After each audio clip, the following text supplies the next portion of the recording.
V archivu bezpečnostních složek jsem nalezl velice zajímavý a neprobádaný příběh. Jde o případ uprchlého vězně a jeho kumpána, kteří se z nějakého důvodu rozhodli dojít na sever Slovenska a útočit zde na místní orgány a funkcionáře.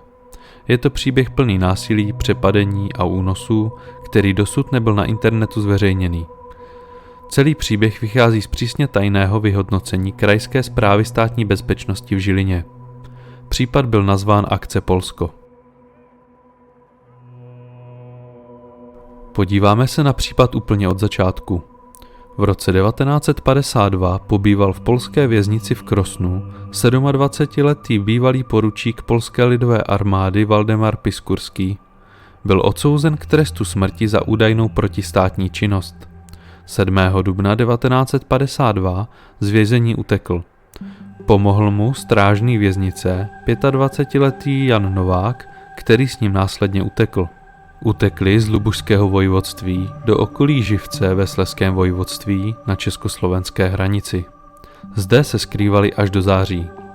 Poté nelegálně překročili hranici na Slovensko do okresu Námestovo. Vydali se směrem k rakouské hranici a v Brezové pod Bradlom se zastavili. Zřejmě svůj záměr překročit hranice přehodnotili a vrátili se zpět na polské hranice. Podle pozdější výpovědi Nováka se tam hodlali spojit s jinou podobnou skupinou. K hranicím došli v polovině listopadu 1952. Koncem měsíce dorazili do obce Oravská Jasenica, kde se ukryli u místního rolníka Floriana Farského. Pan Farský byl samostatně hospodařící rolník a byl silným odpůrcem kolektivizace. Hospodařil na 14 hektarech půdy a v minulosti byl trestán k 3 měsícům vězení za krádež, ale nejspíše šlo o nedostatečný odvod naturálí ze svého hospodaření. Přebývali u něj 6 týdnů na Senicích. Poté se přesunuli k dceře pana Farského, Kristýně Ferancové, která byla vdova a bydlela ve stejné obci. I u té přebývali a Piskurský s ní udržoval milostný vztah. O jejich přítomnosti vědělo celkem dost lidí a jejich plánovaný boj proti místním komunistickým orgánům většina vítala. Měli dostatek času se informovat o místních poměrech a také se vyzbrojit. Podle přiložené fotodokumentace byli vyzbrojeni puškami Mosin Nagant, pistolemi menší ráže, bodáky a velkým množstvím střeliva. Jejich první akce nebyla násilného charakteru. 15. dubna 1953 si údajně vyhlídli opuštěný secí stroj místního jednotného rolnického družstva, který poškodili. Otázkou je, zdali na ně tuto událost příslušníci prostě nehodili. 21. dubna večer přepadli byt Josefa Škumáta, který byl učitelem místní školy a tajemníkem komunistické strany Slovenska v obci. Vyhrožovali mu a přitom mu ukradli pistoli ráže 6,35 mm, dalekohled a ruksak. Poté odešli. Druhý den večer napadli celkem 3 funkcionáře obce Oravská Jasenica. Nejdříve se vlámali do bytu Jána Kubizny, člena strany a družstva, kterého v bytě surově zbyli. Pokračovali do bytu předsedy družstva Josefa Feranca, kterého taktéž zbyli a pod pohruškou zbraní ho nutili ke vzdání se funkce předsedy rolnického družstva. Posledním přepadeným téhož večera byl Josef Adamica, příslušník pomocné stráže veřejné bezpečnosti. Toho zbyli pažbami pušek a vyhrožovali mu zastřelením. V důsledku vážnějších zranění musel být hospitalizován. 28. dubna večer toto polské duo přepadlo poštu v obci Breza. Nejdříve přestřihli telefonní vedení, aby si pošťáci nemohli zavolat pomoc. V noci téhož dne přepadli byt Karola Šimka, referenta okresního národního výboru. Tomu se podařilo utéct oknem, tak si vzali jeho syna jako rukojmího. Poté je musel zavést k ředitelovi místní školy, kterému opět vyhrožovali smrtí, pokud neupustí od své práce ve škole. V květnu 1953 měla bezpečnost vytipované místo jejich úkrytu a provedla zatýkací akci. Ta nevyšla úplně podle představ. Piskurský začal na příslušníky střílet. Nováka zadrželi a Piskurský lehce postřelený utekl. Od té doby Piskurský jednal osamoceně. 3. července u obce Hruštín přepadl 2 mladíky. Postřelil 18letého Štefana Pináka a 18letého Vincenta Hruboša, který následně v důsledku zranění zemřel. Jan Novák vypověděl těsně po svém zadržení příslušníkům SNB následující. Naší hlavní snahou bylo se napojit na některou teroristickou skupinu, což se nám i přes veškeré úsilí nepodařilo.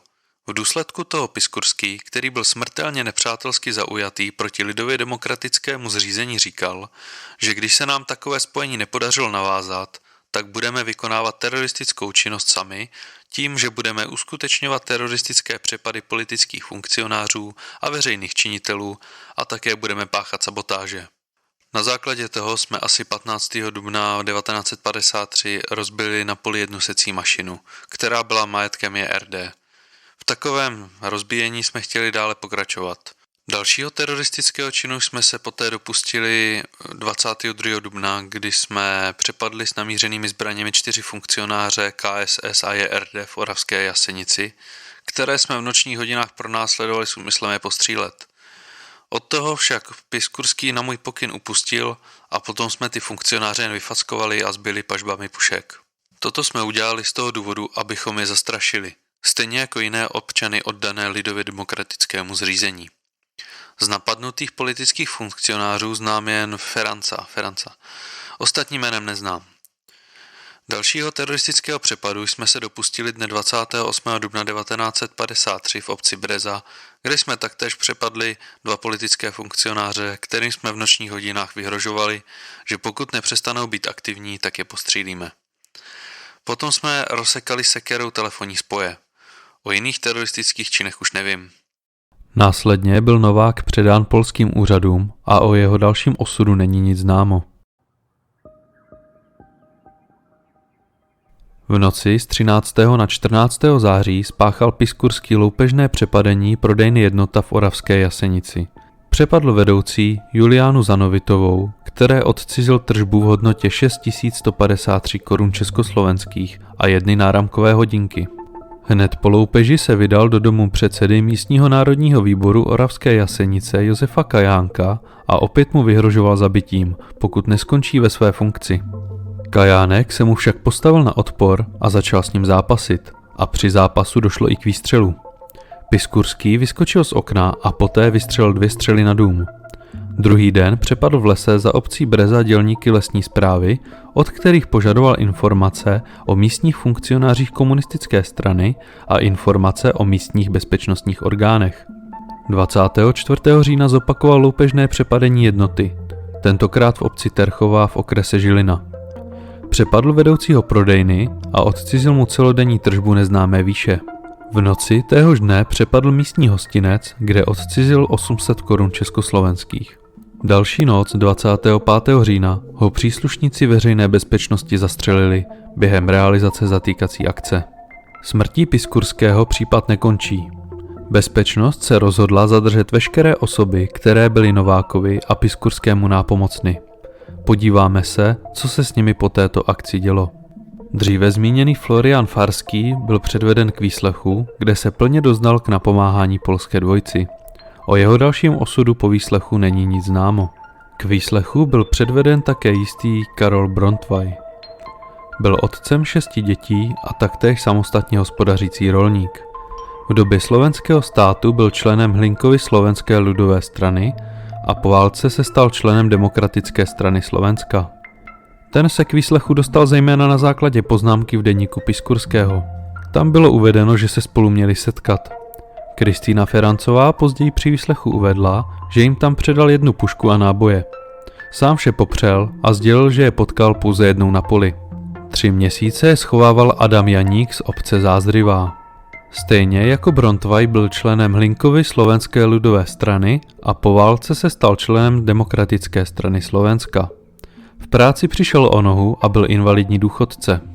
Jeho syn Ondrej, který byl v minulosti trestaný za nedovolené ozbrojování, poskytoval Piskurskému informace a pomohl mu sehnat 1 pistoli. S Janíkovou 22letou dcerou Žofí měl Piskurský udržovat milostný vztah. Za hlavního informátora byl označen Izidor Adamovský, tovární dělník a otec 5 dětí, politicky neorganizovaný. Ze záznamu se dozvídáme, že dvojici poskytoval podrobné informace o funkcionářích strany a veřejné správy. Na základě jeho informací plánovali přepadení velitele veřejné bezpečnosti v obci Lutiše. Taktéž měl zprostředkovat napojení na vojáka základní vojenské služby, který měl v úmyslu zběhnout a poskytnout jim 7 samopalů. Kristýna Ferancová se plně doznala k přechovávání Piskurského a Nováka, ale vzhledem k tomu, že byla vdova a matka 3 dětí, tak jí byla udělena podmínka. Další člověk, který je přechovával, byl jistý pan Stachera, což byl dělník v místním kamenolomu polské národnosti. K přechovávání se doznal a na základě toho byl nucen stát se informátorem státní bezpečnosti. Jak moc byl daný případ spolitizovaný, už nechám na vašem uvážení. Já jsem však vycházel pouze z dobových úředních záznamů. Je evidentní, že záznamy byly psány tak, aby bylo zdůrazněno, že proti státní činnosti se věnují hlavně samostatně hospodařící rolníci, kteří nevstoupili do jednotného rolnického družstva. Co si o akci Polsko myslíte vy? Přišel vám příběh zajímavý? Napište mi to do komentářů. Děkuji vám za sledování mého videa. A pokud se vám moje tvorba líbí, tak mi tam hoďte odběr, moc mi to pomůže v rozvoji tohoto kanálu. Budu se zase těšit u dalšího videa.